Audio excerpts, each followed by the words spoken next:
really around lending and kind of once you get a deal. So my thought was one, I can either go all cash, right, which wouldn't require any lenders, which is possible.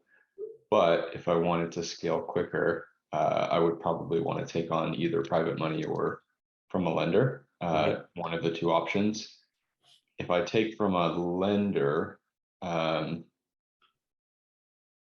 typically, I guess, how much ramp time does that take? Let's say if I'm putting 20% down on a turnkey, for example. I think I understand the hard money piece, but how much ramp time should I be building, or how much of a Rolodex should I be building? Yeah, that makes sense. That's a good question. So if you were going to put 20% down and just do a turnkey, you'd need 30 days.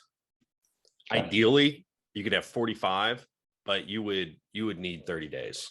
There are some that could really press it and move faster, but they just move really slowly.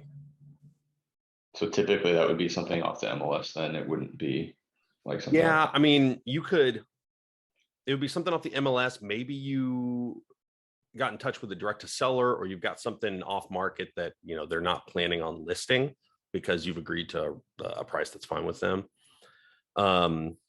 Wholesalers are a little bit harder to do turnkeys with.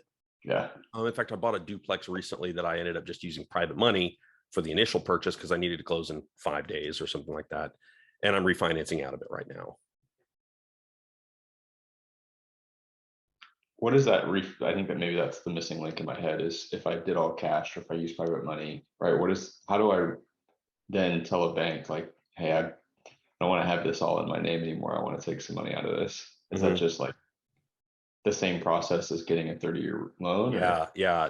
So some of them will have what's called seasoning, meaning you can't refinance, or they say, we won't refinance you until you've held the property for 6 months or 12 months. It's different by lender, but if you're using a conventional loan, it's at least going to be 6 months.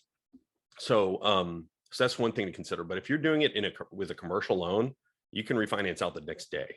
And there's benefits and drawbacks to it. Generally on a refinance, you'll get 75% LTV. You could also do what's called delayed financing, which I'll talk about in just a moment. But 75% LTV, the benefit here, the drawback is it's not 80.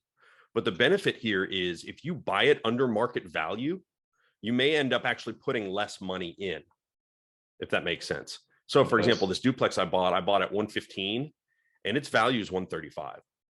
Right. So if I go in, refinance it, and they appraise it at 135, which I expect it to, I get 75% of that number.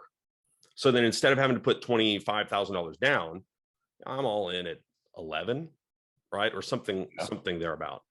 So that's a benefit. Now, that's the purchase of private money, then refinance out of it.